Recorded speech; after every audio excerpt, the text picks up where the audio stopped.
Something very cool and a very fundamental idea in computing. Any type of digital process, whether digital signal processing, if you're an electrical engineer, if you're a smart grid guy, is a store program concept. A very brilliant insight. I'm going to provide you a mechanical view of what this means and why, but the basic idea is to store instructions as bits. Once we store instructions as bits, we can access them and change them and do branching and turn circuits on and off. It turns out to be a fundamental concept just like Ohm's law. What's Ohm's law? The electrical engineer, Ohm's law says what? V equals IR. Resistance is a proportionality between voltage and current. Every electrical engineer knows that. Whenever we work with digital systems, the store program concept is really key. It's John von Neumann, we'll come back to him, but we know a sports figure, but it's some good to know who invented the transistor, who invented the store program concept. It's a great conversation in the job interview. MIPS ISA, what are the elements? We talked about these registers. Syscalls and Mars. Program control flow. We said there's some instructions that can make decisions. That's what makes computers useful. If we have a box that always does the same thing, that's not a programmable digital device. We have to have some decision-making capability. So these are types of instructions. We're going to explain what these mean. And there's other types of instructions. These are control flow. These are another class in our taxonomy that are accessing memory. And we're going to make this very specific soon. I'd like to start off each module showing you where we are on the chip. Otherwise, you just see these slides and it's okay, well, what is it? Yeah, these are real things. In this module, we're going to be working with the control path. These are the circuits. And here's the data path. So let's see what the control unit does. Understand what a control unit is? We have this concept of a processor. Processor performs arithmetic, means crunching values. Logic is crunching Boolean conditions, binary, true, false. Or decision making is branch. Operations on input operands. What's the difference between operation and operand? Operations will be the action and the operand will be... You got it. Operations are actions. If you want to think of it in terms of SAT, this is a verb. And these are the nouns or objects that you're operating on. They're things. Turns out these things are bits. What's the algorithm? How do you structure it? Is it bubble sort, quick sort, merge sort? So, prior to our parents' generation, a computer was a person. So this is actual real photo. Computer room at NASA. Where are the computers? That's awesome. These are computers. Computer. It's very funny, actually. Last fall I taught this class and somebody raised their hand and said my aunt worked at NASA as a computer and that was her job title. This wasn't her though, I guess. This is Pasadena. But they actually put this little plane here. That's how they would simulate an aircraft wing before they built it. Some computer would add up the values and do the differential equation and solve the math because why? There's no digital computer to do these calculations. Well, here's an example why we may not want to be computers. People are good at abstract reasoning, recognizing objects and computer vision. I can see this as an eraser. I can see this as a pointer. You know, if you ask a computer to do that, it needs a lot of examples and it may make wrong decisions. But we're not so good at working with digits, okay, and especially doing it quickly. So here's an example. There's a British computer. There's Mr. Shanks. He needed to find pi to 707 digits. Actually, I think he spent 28 years of his life calculating that, and there's one way to calculate that, but he made a mistake at digit 528. Every digit after that's wrong, but that's a computer. So what's an electronic computer? One of the first ones was electronic numeric integrator and calculator. Okay, so we had to do integration, solving some system of equations. Originally, there's 6 installs predicted. That was the entire market for computers in the entire world. This is not that long ago.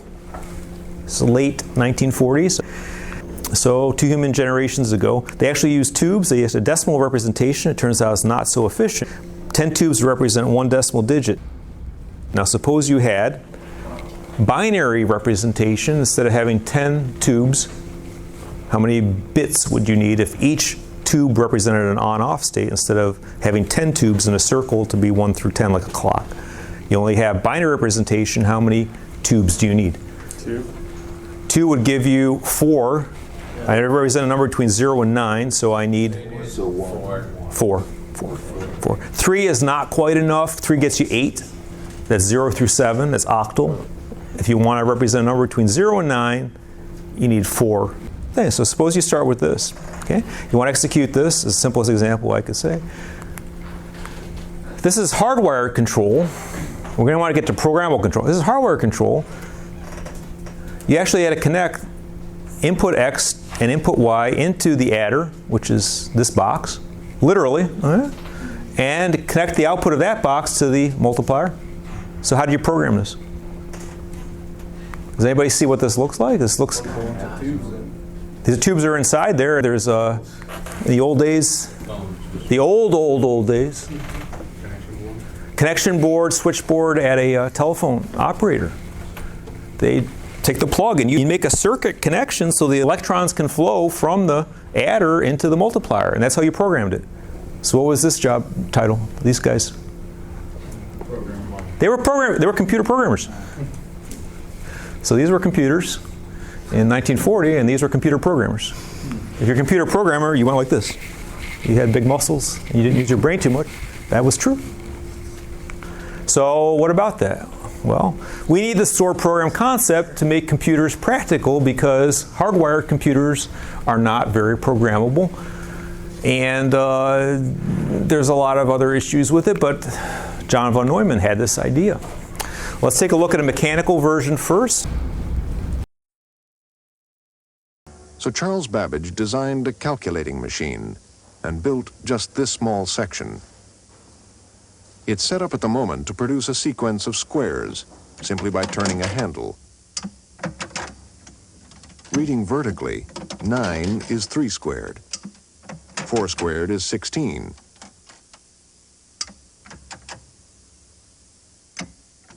5 squared is 25, and so on. Babbage called it a difference engine because the wheels and shafts added by a technique called the method of differences, which was comparatively easy to mechanize.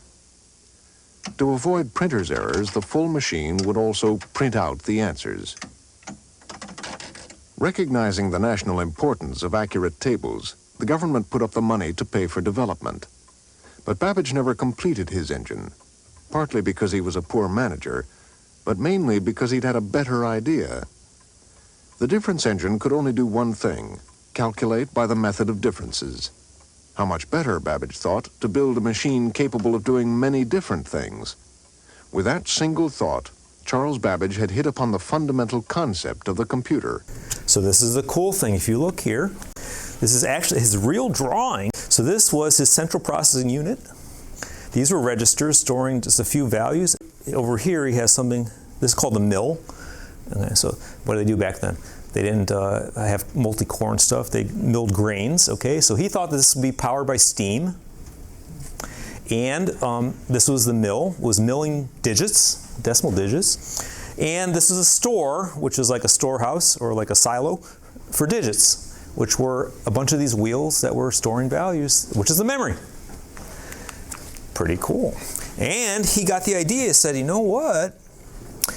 If we not only can crunch digits and do difference of squares and certain calculations once, if we have some way of changing the connections between these components and turning them on and off when we want, we can solve any algorithm. That is a major, major breakthrough. Totally brilliant. 150 years ago.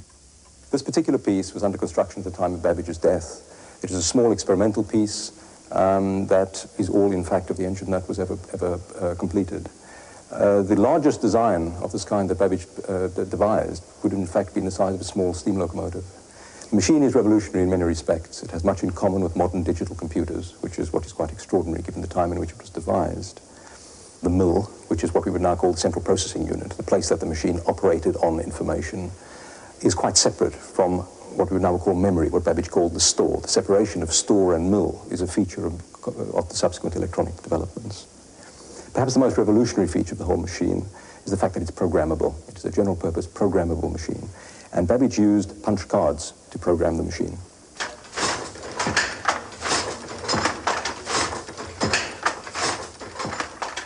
Babbage got the idea of using punched cards from the textile industry. The French silk weaver Jacquard had used punch cards to control a loom.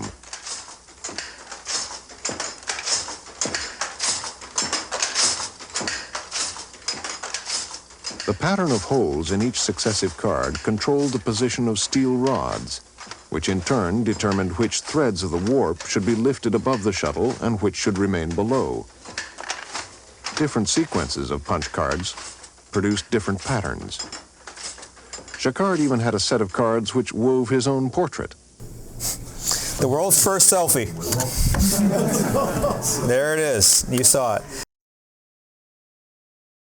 Last time we were looking at the structure of an ALU. We looked at Babbage's analytical engine as a mechanical implementation of a programmable digital processor. And we'll continue from there. So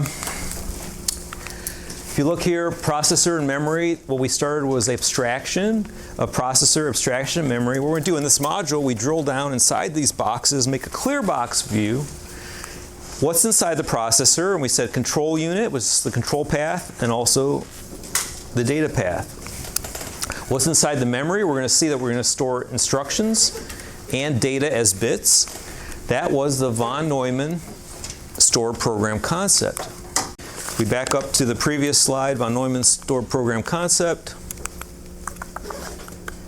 His idea was to store not only data as bits, but also instructions as bits. So it's an interesting question. When we represent instructions as bits, we have different voltage levels here, and we mentioned in the last class, if we have a logic 0 or logic 1 condition in today's processors, we have here the false and the true conditions. What's typical, the VDD is a supply voltage. We'll explain what that means later in another slide, but this typically, a typical value might be 1.2 volts. This is almost always 0 volts if we're using what's called positive logic, which we're not inverting the condition.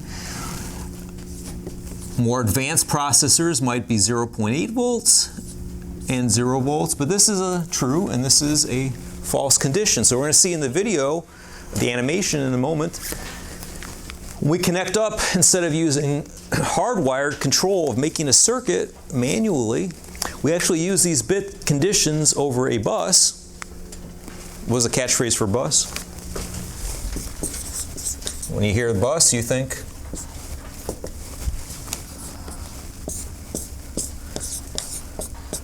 something of something. It's a bundle of wires. All right. All right. Okay. Bundle of wires is a bus. We actually transmit voltage levels. Okay. I like to say an HEC building, but we're not an HEC. So when you are an HEC, every class in that building, we represent information as a voltage level. Okay. If you go to Creole, they represent information as wavelengths of light, photons. As electrical computer engineers, everything we represent information is a voltage level. We're doing digital right now in this class, right? So everything we're doing here is a 1 or a 0. It's either 0 volts, 1.2 volts, or 0 volts, 0.8 volts. This depends on the processor technology. We'll see some examples of that in a later module. So we mentioned here what's going on in this figure, right? We said before that this was the Jacquard's loom, right, from the video, and they used punch cards. So we said here that each one of these punch or not a punch can represent a bit, and a sequence of bits can represent either a value or an instruction. And we connect together multiple instructions in a sequence, it makes a program. So if someone asks me, can I see the bits? I always think of this, and I can see, yeah, 1s or 0 conditions. This is a card. A card is actually an instruction. It's telling the loom to do something. Either stitch that color thread or not stitch this color thread in a particular pattern, and these things keep whipping by, and we're going to make that electronic. Okay. So if we look inside, we'll see that what actually happens every time we execute an instruction. We're going to call it a clock cycle. We're going to explain what that means. This is actually happening inside the processor, and inside the memory we have some way of storing digits. Here we're using mechanical gears, which are decimal, but we use flip-flops. Flip-flops store a bit, either a 1 or a 0, and we just use binary digits. So let's take a look at this video. So now let's briefly take a look inside the CPU itself to see how it would process an instruction. As we saw earlier, this is the inside of the 6502 CPU. Let's take away the 6502 wiring and see what's inside the Scott CPU. The first component is the control unit, which is kind of like a captain in the Army. It receives its orders from RAM in the form of an instruction, and then breaks that instruction down into specific commands for the other components. One of the most important components under the command of the control unit is the arithmetic logic unit, or ALU for short. The ALU is what performs all the mathematical operations inside the CPU, such as addition, subtraction, or even comparison like we saw earlier. The arithmetic logic unit has two inputs. We'll label them input A and input B, and assume they are two numbers from some previous load instructions. Now we might want to add those two numbers together. The control unit receives that instruction from RAM and then tells the ALU what type of operation to perform. The ALU performs the operation and then outputs the answer. Sometimes though, depending upon the type of instruction, the output from the ALU can actually be ignored. For instance, if you have a compare instruction, the ALU doesn't need to output an answer. Instead, it just needs to tell the control unit how the two numbers compare to each other. For this, the ALU uses what are called flags, and they help the control unit decide what to do when it receives the next instruction, like jump if, which we'll see later. Question, where is the data path and where is the control path? It's two of our 5 primary components of a computer system. Not that hard, right? Control unit is a control path. This is a data path. This crunches the bits. What's this purpose? It's going to take in the instruction as bits and control the circuits which crunch the bits. So this is like, if you want to think of it this way, it's like the general of an army, and these are the troops carrying out the instruction. They're performing the task, operating on the data, and this is the control, keeping everything organized and synchronized and doing whatever needs to be done. This tends to be a state machine. This tends to be Boolean gates. For now though, let's say that we are working with an instruction that does produce an output. Where does that output actually go? Well, the 8 wires coming out of the ALU would actually run to what is called a register. A register is a very simple component whose only job is to store a number temporarily. Registers act just like RAM, except they are inside the CPU, making them faster and more useful for storing a number temporarily while an instruction is being processed. When the ALU sends the output to the register, it won't actually be saved until the control unit turns on the register's set wire. The set wire is just like the one we saw earlier for RAM. When the set wire is turned on, the register saves whatever number is on its input wires. Once we have the output saved in the register though, how do we get it back out? Well, when we are ready to move a number out of the register, we need another control wire called the enable wire that also runs from the control unit to the register. As soon as the control unit turns the enable wire on, the register will output whatever number is saved inside. The output wires of the register then connect to what is called the CPU bus. A bus, as we saw earlier on the motherboard, is simply a group of wires that connect multiple components inside a computer. On the bus are some other registers with their own set and enable wires. These may have numbers from previous instructions already saved inside. So the control unit will then turn on the set wire of the particular register that it wants to save that number to, and that number will be saved in that register. Afterward, the control unit will then turn off the enable wire from the first register and clear the bus. The 4 registers at the top are just used for storing numbers between operations, so they have output wires that go directly back onto the bus. So now we have moved a number from one register to another just by turning some wires on and off. That's the advantage of the bus, easily moving numbers between components. The disadvantage of the bus is that you can only have one number on it at a time. Because of this limitation, the arithmetic logic unit uses a temporary register for input B. When the control unit is processing an instruction involving the ALU, it will move one of the inputs to the temporary register. The temporary register has no need for an enable wire since it only outputs to the ALU and doesn't conflict with any other registers. The other input to the ALU comes directly from the bus. The control unit will enable another register, and that number will become input A to the ALU. That number stays on the bus until the ALU is finished processing the instruction.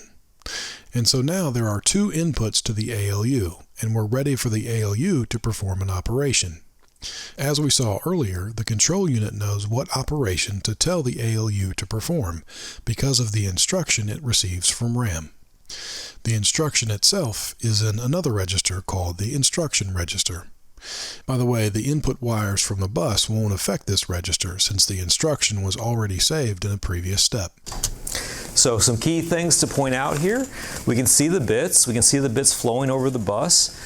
We said that the instruction and the operands, which we're seeing here, which is the A and B, they're going to get operated on if we want to compare them or add them together, come over the data bus. This is actually the data bus. Okay, this is data bus. How did we get this instruction? We provided an address based on the program counter. What was the job of program counter? Anybody raise your hand. Program counter, module 2. Program counter tells us what instruction we're going to execute next. So the program counter keeps incrementing its address from one address to the next to execute one instruction, then the next instruction when we run our program. What comes back are the bits that comprise that instruction, which is what we learn in this module and next few weeks of the class, is how do we encode instruction as bits, is the von Neumann store program concept. When the instruction comes over the data bus, it gets stored here because it's information for the control unit. The control unit has to figure out what to do with those bits to instruct control the arithmetic logic unit, which is going to crunch the operands which are being operated on, like to add them or compare them, and then we get a result, which is another piece of information which is going to go back over the data bus to go back to memory or whatever we do with the result. Remember, these are registers, and we'll see some diagrams today in the slides in about 2 minutes. But the registers you learn in 3342 composed of flip-flops and a clock. He's calling it a set line here, which is true. It's the function is setting the inputs, but usually when we design a register in hardware, we think of it as having a clock input. When the clock arrives, either the rising edge or falling edge, depending on how the flip-flop is designed, we're going to latch the data into these cells, these flip-flops, a single one bit at a time. We have one flip-flop for each bit, and we'll show you that. This register, like the temporary register, also has no need for an enable wire since it just outputs to the control unit. Based upon this instruction, the control unit then tells the ALU what type of operation to perform.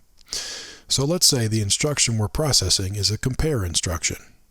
With the compare instruction, we're not interested in the number that is output by the ALU. We only want to know how the two inputs compare to each other. For that, we use the flags that we talked about earlier. Each flag is just a wire that turns on or off depending upon whether or not a certain condition is true.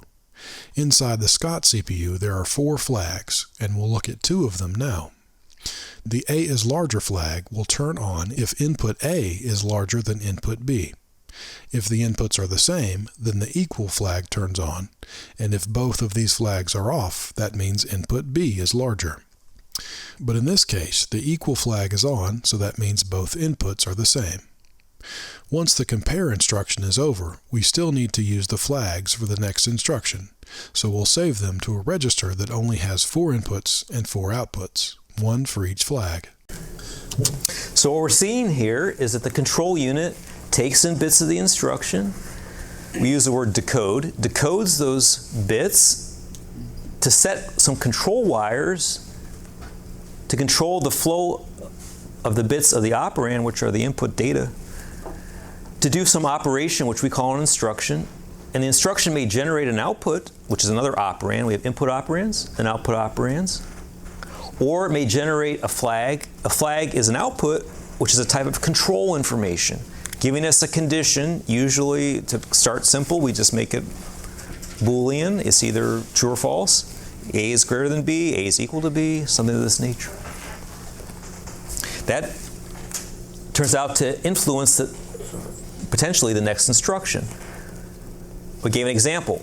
Is your high school GPA greater than a certain threshold? I don't know what it is. 3.0. Then you get admitted to UCF. So actually, what happens when someone writes that code? There's some machine instructions. It takes your GPA and takes 3.0, compares the two, see if it's less than or greater. Then it's going to print a letter or not print a letter. Admission, right? You're admitted. So we're going to do a compare instruction. Then we're going to branch yes or no to what? The routine that's going to output to the printer a letter for you or not.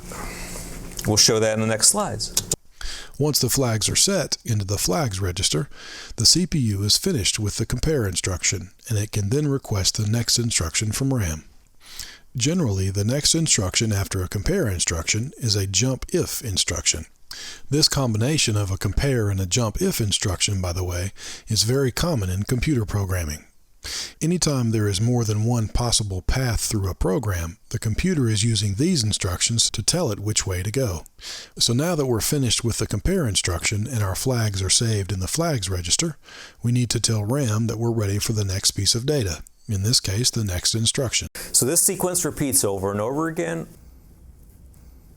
Sequence repeats over and over again. We get you started on that in this module. So this sequence repeats over and over again. We get you started on that in this module. So some questions to keep in mind. We're going to see this over and over again in the class. And I'd like to point these out because these are current topics when you go to the job interview that matter and people want to hire you for these days. We want to answer some of these questions. First of all, you're going to say, well, why use 0.8 volts or 1.2? What's the difference?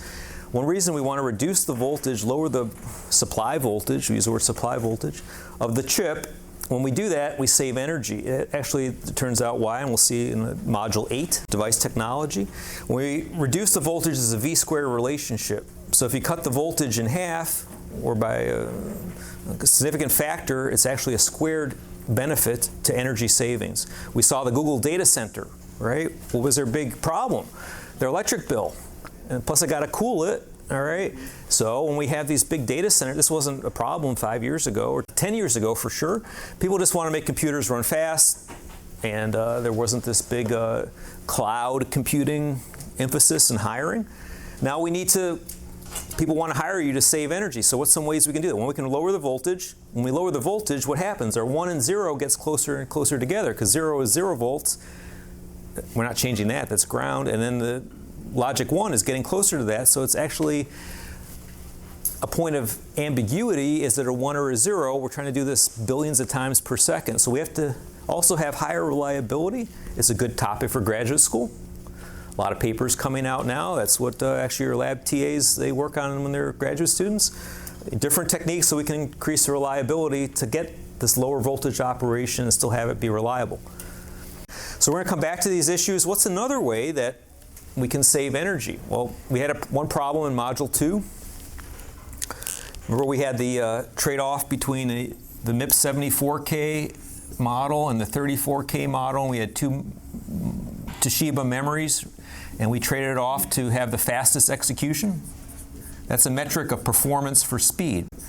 We already solved that problem last week. Another metric that, if you want to do this, you can reduce the number of instructions to save energy. So maybe you want to have a reduced instruction count that saves time, but you may have a different instruction mapping. We said that's a choice of the compiler, right? That the hardware is going to execute that actually saves energy. So we're going to come back to this too. I'm mentioning this now because we're going to see it on the different slides. When we have instruction count, another way to save energy, we can look at the instruction count. There's two types, static and dynamic.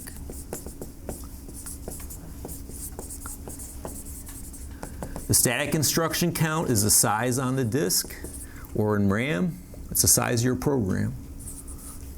We use this phrase, size on disk or size in memory. Dynamic is the instruction count that's executed. So when we run a loop, we may execute the loop, the inner body of the loop many times. The size on disk can be small. They're two different quantities. This is a space metric. This is a time metric. This is also an energy metric. So a few different ways to save energy. These are good things that people may ask you in job interviews. And what have you studied? We get you started on that topic. So if we go to the slide now and see some examples for a real processor, we've been talking about the Scott processor is a generic one, just kind of a hypothetical.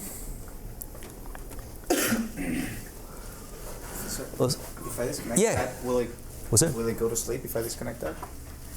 No. Thank you.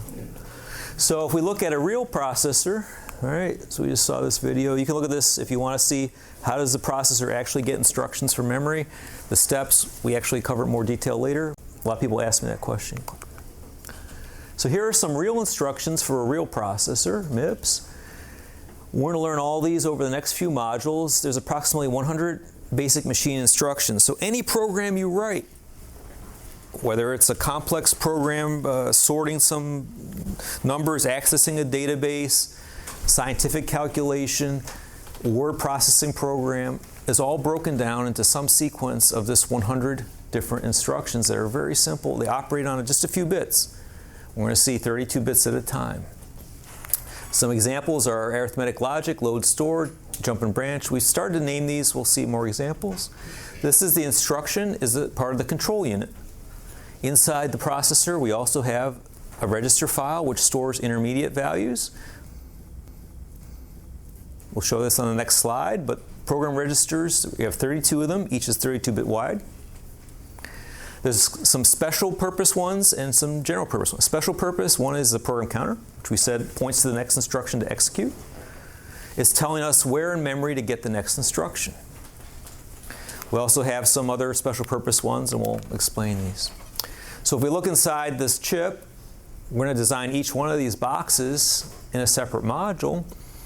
But I want to point out that there's a 32-bit version, a 64-bit version. 32 bits is more than enough for us. And it's a good design practice to always use the smallest word width possible to get your initial design. Once you debug that, you can add and replicate it to use larger word widths.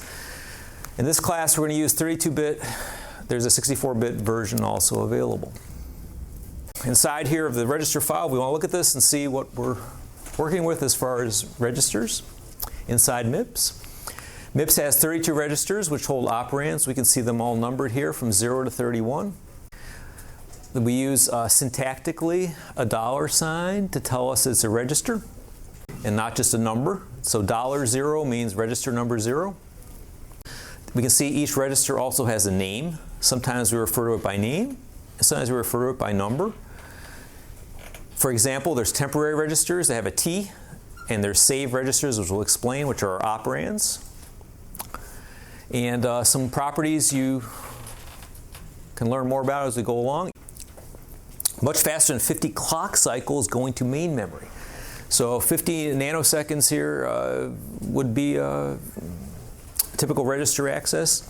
Why do we need this to be fast? Because every instruction, we can't wait for slow memory. We're going to have to load the data into registers and operate on the registers, which we'll explain. That's called load store architecture. So design principle, there's a couple. We want to have this data that's very close to the control unit and the ALU. One source of confusion is main memory is different than registers. So this has a memory function. We're storing data in these registers, but we don't refer to it as memory. We refer to main memory. We had a memory module, and the memory module was a external DRAM, which is dynamic RAM. It's another section of the class. We'll go into more detail. This is something that's inside the chip. So this is a register file. I want you guys to have this view, right? Inside the processor chip, we took the chip out, right? We passed it around. It was a square one. It was an Intel Core i7. If I looked inside that box, you'll see a register file, which is what we're talking about here. So let's look at what's inside a register. And this, I think, provides a good view. This starts with what you did in 3342 from logic design, connects it up to something that we can actually execute a program with. So suppose we have a statement that sets register 15 to the value 7, which is a decimal value. We know it's decimal because everything is decimal unless we tell you otherwise. So this is 7 base 10. This is a representation in binary. So 7 is 2 to the 0 plus 2 to the 1 plus 2 to the 2. So this 4 plus 2 plus 1 is 7. And nothing else. So I see 32 bits sitting here. 3 of the bits are 1. Which bits are 1? The least significant bits, because these weights are very high, right? This is 2 to the 31 position. This is 2 to the 2 to the 0, right? Position. And these are going to influence what value is stored inside this register. So let me give you an internal view of this. We call this a data word. We may organize that into bytes. Bytes are always 8 bits. So if this is a 32-bit processor, which we cover in this class, MIPS 32, each register is 32 bits wide, but that's 4 bytes. Sometimes you pick up a data sheet, it's saying bits. Sometimes you pick up a data sheet, it's saying bytes. So just get used to using the different terms. Try to keep alert if they're referring to bits or bytes. I try to maintain when it's a byte to use a capital B and when it's a bit to use a lowercase b, but it's not 100% universal, and sometimes people forget because we're human, right? But it's saying the same thing. Saying that register is 4 bytes is saying that it's 32 bits because this machine's word, which is the unit of transfer between the processor and memory, it's how big is a word? Just when we speak in English, right? I just said the word right. So that's R-I-G-H-T, but you heard it as a word. A word is the chunk of data that's transferred from my voice to your ears. That's our unit of transfer. Yeah, it's composed of letters. You know, we can break it into subunits, but the word is the unit of transfer. Keep it in mind. That's actually the width of the data bus, is the word width. 32 in MIPS. If you ever get stuck on a question, you're not sure what the answer is, if you have to guess any number, 32 is the most popular in this class, actually. We have 32 registers, 32 bits each, 32 wires on the data bus, a lot of 32s. Okay. You got it, 32. So what does this look like inside a register? This is the functional view. We see here the functional view of a register. But here's the physical view as flip-flops. You may have covered toggle flip-flops, SR flip-flops. In practice, D flip-flops do what we need for a register file, and we use D flip-flops actually more than anything else, almost exclusively. So how does a D flip-flop work? As you remember, there's a clock signal. When the clock edge arrives, we're going to latch the data that's applied on this input into the cell, and that's going to remain there and be driven out from the next clock cycle until the next clock comes. So if we want to load the value 7, that's our input operand, into this register, we have wires that are representing the bit pattern for 7, which is a decimal number, is binary, 1, 1, 1, everything else 0. When the clock arrives, we're going to explain processor clock. When the clock arrives, it's going to latch that data into this set of flip-flops which compose the register. For MIPS, how many flip-flops per register? 32. Good guess. Why? Because each flip-flop stores 1 bit. You want to store a 32-bit number, you need 32 flip-flops. So how many flip-flops are in the MIPS register file? There's 32 registers. How many flip-flops? 32. How many flip-flops are in the MIPS register file? You got it. Can you do that without a calculator and give me a simplified answer?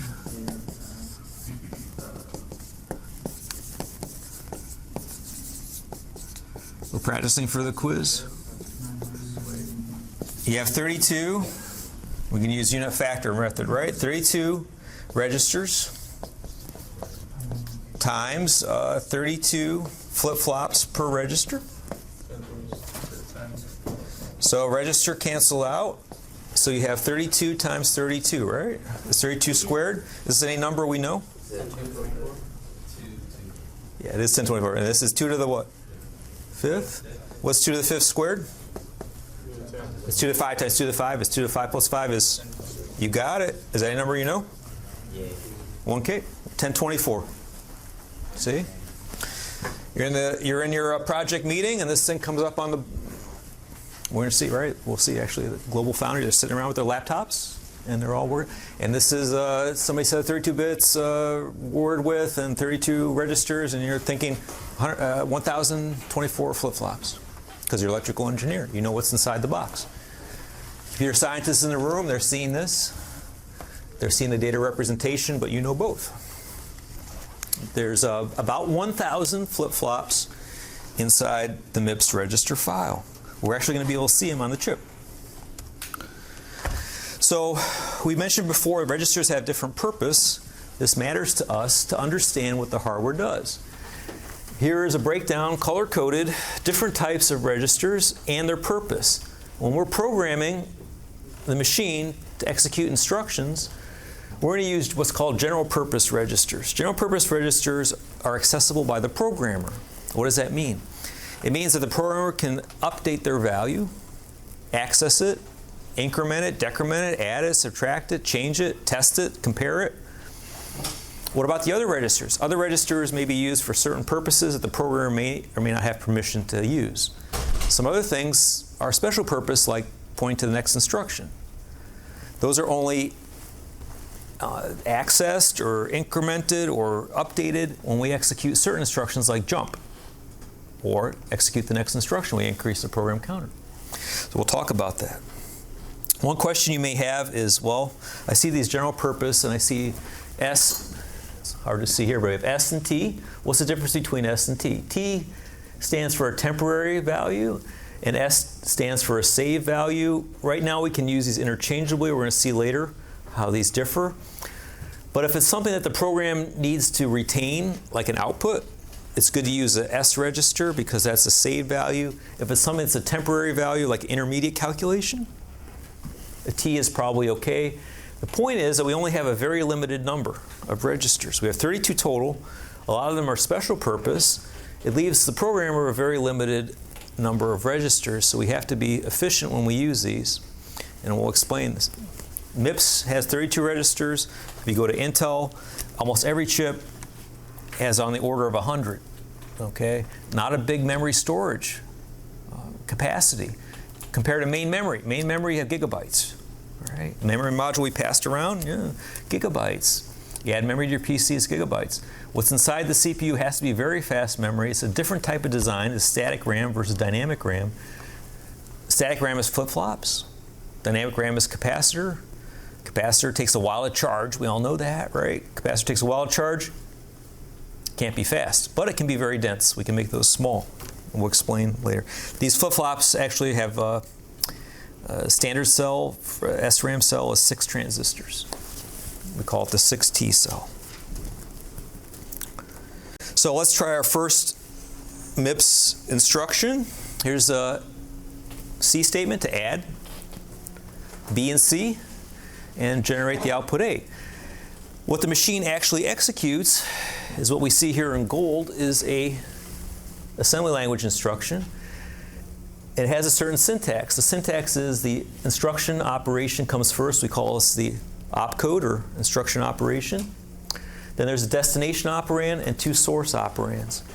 The semantics over here, we use a hash to tell us as a comment. Here T0 is the sum of T1 plus T2. If A, B, and C were in T0, T1, and T2. How do they get there? That's another slide, but just assume that they're loaded into those registers to begin with. You're going to say, who decided that? It's a good question. The assembler, okay, Mars. Or the compiler tells Mars what to do. It's going to map from the high-level language to those registers. That's what we call a symbol table, and we'll talk more about that. Right now we're going to concentrate on one of these instructions, break it into components. So this has a specific meaning. This has to be the output. These have to be the inputs. Most MIPS, the good thing, most MIPS instructions, arithmetic ones anyway, have this form. where the first operand is the destination. So T0 is the output, B plus C. And these are the inputs. So if we're going to go to subtract, we're going to see next has the same kind of flow. So the registers that we're using here, $, as I mentioned, indicates it's a register. Register naming is usually dollars, and then T or S, like for instance, or V, different types of registers is the function, and the number. So we'll see more examples. So here is another instruction to subtract. We see in green is the destination register. And the input source registers, we call them input operands, are red. There's another notation which you may encounter in the next class if you take EL 4781, Hardware Design Languages. Dr. Lin will teach you using the register transfer notation. The same thing here is another way of writing this is actually showing the flow of bits. I recommend you always think of the flow of bits. So we take and this is processor dependent. MIPS looks like this. If you go to Motorola, they put the destination on the right side. Why? Just go to England, they drive on the left, right? So that's how it is. We just roll with it. We get used to different standards. So let's take a look at how we got data into the CPU, those A's and B's into the registers. We have to use certain instructions. We mentioned that MIPS is a load store architecture. What does that mean? It means that using this abstraction between processor and memory, there's only two ways to get information in and out of the processor, and that's a load instruction or a store instruction. All the other instructions that we're going to learn, and actually everything that's implemented, only operates on registers. Actually, that makes our job easy. It actually makes it energy efficient and optimizable because we don't have these complicated instructions accessing memory. Anytime we need to access memory, we use a load to get the data in, move it to a register, and we can operate on it. When we're done, finished operating, maybe there's multiple steps, right? Then we write it out. That's a store instruction. We'll explain that in more detail. So here's our hypothetical assembly language instructions for this C code fragment. We use the word fragment. It's a little program, and we were averaging 3 numbers as an integer average just to make it something we can see the bits. So we saw that the green, red, and blue operations were the corresponding assembly instructions to execute this C code. But what would MIPS do? So let's take a look at that. Considering 2 instructions here, we want to add B and C. Picture the bits flowing, it will help you. We add B and C, we store that in A. If this is MIPS, E and F get added, or subtracted. Well, I guess say subtract F from E or E from F. The way MIPS does it, this is E minus F, just the way it's written. And that difference is stored into D as the output. So let's look inside the register file and see some of these transactions. One way to depict the register file is another functional view. This is a very common design for memory. We'll see this in some more examples. This functional view shows us both depth and width of the memory. Width is the capacity of each cell. So that's the number of values we can represent is determined by the width. The depth is the number of locations we can store here. So if I think of the Alfayette post office, is the way I think of this every time I see this. This depth location is the number of post office boxes. What about the width? The width is the size of each box. So if I go to Alfayette post office and there's so many cells inside the post office, that's how many boxes, right?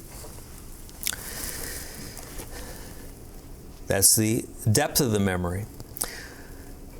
Suppose I have a 32-bit in the case of MIPS. What's the largest value I can represent? I have 32 bits. Each cell can hold 32 bits. How many distinct values can I represent? 2 to the 32.